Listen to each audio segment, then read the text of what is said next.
No, COVID-19 is not airborne. COVID-19 transmits via droplets, and what we mean are these small little particles of moisture, liquid. These particles, when they come out of your mouth, they drop. And so that's why we say between 1 and 2 meters. Anything beyond that, they don't disperse. So no, it's not airborne. It's through close contact and through respiratory droplets. But the one thing I should say is that in healthcare facilities, we do tell healthcare workers that when they are treating patients, very sick patients, where they have to intubate them, and sometimes you have particles that could be dispersed much further than just that 1 to 2 meters. And so in those situations, we tell healthcare workers, you have to use airborne precautions. And so there may be some confusion out there when we say airborne precautions. Those are for healthcare workers performing very specific procedures, but for every day, no. And what they've learned from more than 70,000 cases in China is that very few people actually have runny nose or actually sneeze. Most people will have a fever. Most people will have a cough. What we do worry about is anyone that has shortness of breath or chest pain, to make sure that they seek health care very quickly. So I'm not aware of any evidence that this virus transmits between pets and people. There's a lot of investigations that are underway. They have not found this virus in an animal yet, in the zoonotic source of what we believe initially, that this outbreak began with people who were in contact with wild animals, not pets. But we have no evidence of this virus in pets, and no evidence of this virus transmitting between pets and people. I think you can use swimming pools just fine. Many swimming pools have chlorine in them, and we haven't heard of any transmission happening in swimming pools.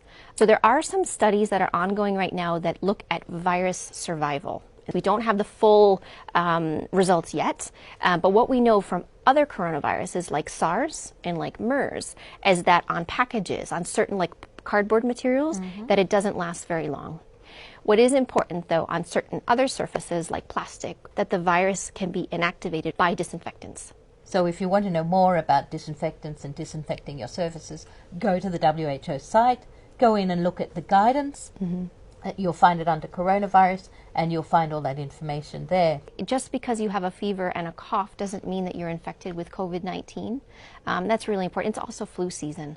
You know, so there's a lot of people around who have the sniffles, who have a cough, who have a fever. Talk to your colleague, express your concerns, talk to your employers, and just see how can you make sure that you continue to be able to work. And there's a lot of ways in which you can work from home, if that's possible with your type of job. Sounds very simple. It doesn't sound very exciting, but it is incredibly important that you make sure that you wash your hands with soap and water. And if you don't have soap and water, you can use an alcohol-based rub. The second thing that you can do is what we call respiratory etiquette. Sneeze or cough into your elbow, or you use a tissue, and then you throw that tissue away, and then you make sure you wash your hands. And the third thing that is really important is to educate yourself. So make sure that you have the latest information from WHO, from trusted sources. This is a rapidly changing situation, and so the more we learn, the more we want you to know about this. And by educating yourself, you can make sure that you protect yourself and you protect your family. WHO recommends that you wear a mask if you're sick. There's a lot of things that you can do to protect yourself while traveling, and that is making sure that you travel when you're well. You know, you're feeling well, you and your family. Making sure, again, you wash your hands a lot, you practice respiratory hygiene, making sure that when you eat food, you know, you're eating cooked food. And so just wearing a mask in general, no, but making sure that if you're having symptoms, respiratory symptoms, that you wear a mask. And what happens if you're, say, coughing into your mask and it gets very wet at the front? You need to replace your mask. You don't touch the front, you take them off from the sides, discard them, wash your hands, and put another mask on. And when you discard them, you would make sure that you discard them somewhere safe? That's right, in a bin that is covered. Yes, that's right. I wouldn't even say asymptomatic, but pre-symptomatic, meaning it's a few days before they develop symptoms themselves.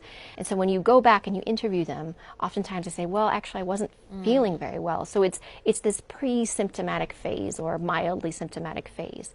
Having said that, it is possible, and we do have some case reports of truly asymptomatic people that can infect, but we don't believe that they play a major role in transmission. The important number of days has to do with what we call the incubation period, the time that you are infected to the time that you develop symptoms. We believe that most people will show symptoms 5 or 6 days after they are actually infected. What we look for is we look for case pairs. So if I'm a case and you are one of my contacts, then we follow you for a certain number of time to determine how long it takes for you to develop symptoms. So we are constantly looking at data that's coming from countries, and as of right now, we feel very confident that 14 days is the right upper bound. We are learning about what this virus can do in different countries. You know, there's a lot of cases in China, and there's some colder climates there. I was in Beijing recently, but I was also in Guangzhou, which is more southern part of the country, which was much warmer. And so you do see transmission. It's too early to say if temperature, in terms of outside temperature, has anything to do with virus circulation. But we need to prepare ourselves that this virus can transmit between people anywhere that it goes. There was a really big report that came out of China, I think it was last week, where it was looking at 55,000 cases. I think it was 2% of those infected were among children. And that's a very low number. And that's important to know, because in flu, for example, children are really important in transmitting this virus. But in COVID-19, they don't seem to be. We don't know why yet. And so that's a big point of research. But even the children who are infected, many of them will have mild disease. A majority of people who are infected with COVID-19 will have a mild disease, which may actually include a mild form of pneumonia. Antibiotics will not work against COVID-19 because that's a virus, but I know that you could have a co-infection with a bacteria, and an antibiotic may be helpful for that, but it won't actually work against a virus. Please come back to the WHO website and look at what we have posted. There's new postings every day, whether there are situation reports, which gives you an overview of the latest cases and what WHO is doing. There are myth busters, there are videos that can help you, teach you about, like I said, how to wash your hands, how to make sure you wear masks appropriately, and many other things. But please do continually, read about this and look at the websites and make sure you have the latest information at hand.